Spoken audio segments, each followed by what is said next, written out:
What is the best tool to use for drilling and cutting plexiglass or acrylic? Nah, you might think about grabbing a soldering iron to melt your way through the acrylic. After all, it can seem like a quick fix. But here's the scoop. While a soldering iron might work in a pinch, it's far from ideal. Not only does it melt the material slowly, but it also releases fumes that can be harmful if inhaled over time. These fumes can lead to respiratory issues and other health concerns.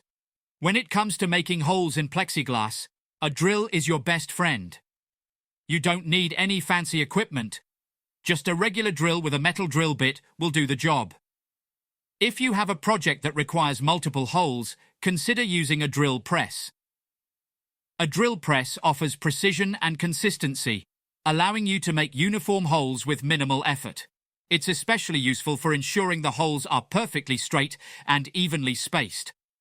For cutting plexiglass or acrylic, the jigsaw with a fine blade is your go-to tool. Its versatility and ability to make smooth, curved cuts make it perfect for intricate designs. The fine blade minimizes chipping and provides a cleaner edge, making your project look professional. If a jigsaw isn't available, you can also use a metal saw. While not as smooth as a jigsaw, a metal saw can still cut through acrylic. So, there you have it. With these tools, you'll be able to tackle your plexiglass and acrylic projects with confidence and precision.